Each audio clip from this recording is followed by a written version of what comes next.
El 9 de enero pasado, el Pleno de la Suprema Corte tomó una decisión respecto del presupuesto que va a aplicar en el 2025, que es el que año con año se envía a la Presidencia de la República para que a su vez lo incluya en el proyecto de presupuesto que debe aprobar o modificar el Congreso de la Unión, específicamente la Cámara de Diputados. El año pasado se previó que la Corte tuviera un presupuesto total de 5,927 millones de pesos, que es un presupuesto bastante amplio e implicaba 135 millones más que el año anterior. La Cámara de Diputados decidió hacer un recorte a este monto presupuestal, un recorte de 12%. En realidad es un recorte que aplicó prácticamente a todos los entes públicos. Este recorte de 12% pues implicaba que la Corte tuviera que hacer modificaciones a ese proyecto de presupuesto aprobado el año pasado. Eso lo hicimos en la sesión del 9 de enero pasado, en una sesión privada, porque en sesiones privadas es cuando se acuerdan los temas administrativos y financieros que competen al Pleno de la Suprema Corte de Justicia. Es importante dar a conocer, ya lo hicimos a través de diferentes comunicados, que se tomó una decisión en la que no estuvimos de acuerdo. El Pleno decidió aprobar una propuesta de disminución de prestaciones de los trabajadores de base de este Tribunal Máximo. Aprobó disminuciones a otros rubros, entre ellos a rubros no tan justificados, en las que estuvimos de acuerdo, pero hubo discusión sobre este tema específicamente porque se propuso disminuir 50% del gasto que hace la Corte en el comedor de los trabajadores, y se propuso disminuir también el gasto que se hace en dar u otorgar a los trabajadores operativos un bono de fin de año. Se dan varias asignaciones adicionales, se les llama, y a fin de año se da una asignación especial. No estuvimos de acuerdo. Dimos un debate y propusimos una disminución, un recorte alternativo, que en lugar de disminuir estas que nosotros consideramos prestaciones, porque finalmente, aunque no estén señalados en un contrato colectivo de trabajo, se trata de una asignación que se da a los trabajadores y que por supuesto aminora los gastos que tienen que realizar pues en estos rubros, en el rubro de comida, que es un gasto que nadie, y obviamente pues los trabajadores de base pues no pueden evitar, y que por supuesto ayuda más a quien percibe un menor salario. Por eso es que no estuvimos de acuerdo. Propusimos que en cambio, en vez de eso, se disminuyera el pago de los alimentos, es más, se suprimiera el pago de los alimentos que se les da a los ministros y ministras, que estaban percibiendo en enero del año pasado 85,000 pesos al mes para alimentos, además de o independientemente de su ayuda de comedor aquí, que por supuesto no se cobra a los ministros, además de obviamente pues la propia remuneración mensual de los ministros. Entonces propusimos que se disminuyera, con lo cual podíamos lograr, tan solo retirando esta asignación que perciben en este momento 9 ministros de la Corte, pues estaría ahorrándose 10,594,320 pesos al año. También propusimos que se suprimiera el seguro de separación individualizado para altos mandos y para los ministros, que por cierto pues está prohibido en la ley de austeridad republicana, pero se sigue asignando aquí en la Corte a trabajadores de confianza. Por este concepto podríamos estar ahorrando 204,988,949 pesos. También propusimos que se suprimieran las asignaciones para medicamentos complementarios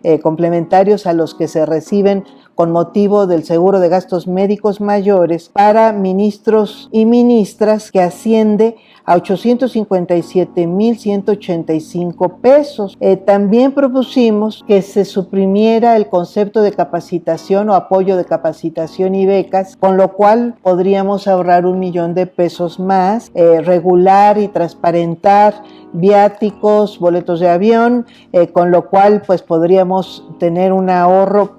por determinar, porque en este momento desconocíamos y seguimos desconociendo qué monto se asignó al respecto. Propusimos que se racionalizara la asignación vehicular a ministros y ministras, suprimiendo una de las 2 camionetas blindadas que se brinda, que son propiedad de la Suprema Corte y que se asigna a cada ministro, opinando que pues cualquier ministro podría moverse y protegerse en una sola camioneta,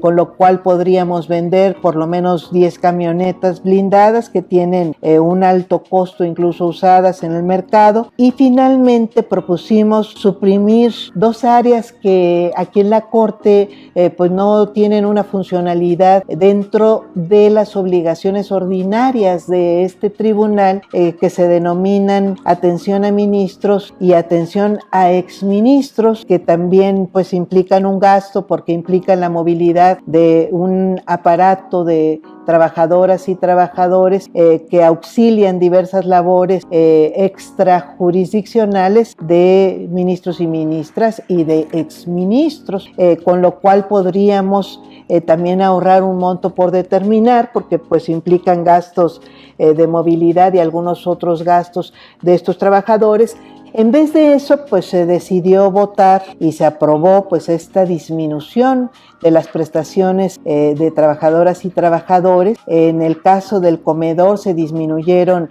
25.897.214 pesos y también se decidió disminuir esta asignación adicional para los trabajadores operativos en fin de año, que asciende a 158.622.944 pesos. Estos 2 conceptos implicaban 184 millones y medio, más un poquito más, que nosotros decíamos tan solo con los conceptos determinados, o sea, sin sumar lo que podría obtenerse por las camionetas o por la supresión de las áreas operativas que propusimos,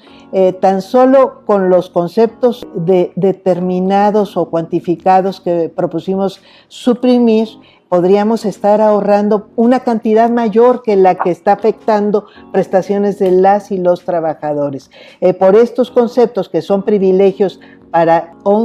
para ahora 10 ministros, se estarían disminuyendo 217.440.454 pesos, es decir, incluso permitiría un ahorro mayor que la afectación a las prestaciones de las y los trabajadores. ¿Por qué comento y por qué he pensado que es importante platicar esto? Pues porque es un tema gravísimo que en el concepto de justicia de las y los ministros de esta Corte no se encuentre la noción, creo yo, más elemental de la justicia, que es el resguardar los derechos, ayudar a las personas que tienen menos condiciones para desenvolverse, en este caso, pues en la propia Suprema Corte. Entonces, en lugar de tocar a quien tiene más privilegios, que por cierto ni siquiera están permitidos en nuestra Constitución, es decir, son violatorios del artículo 127 constitucional, porque estas prestaciones precisamente son las que en este momento están haciendo que se siga excediendo la remuneración de las y los ministros, dispuesta en este artículo 127, fracción segunda de nuestra Constitución, y en lugar de disminuir esos privilegios inconstitucionales, esta Corte, los responsables de la justicia en México deciden disminuir lo que yo consideraría, pues son derechos laborales. Entonces,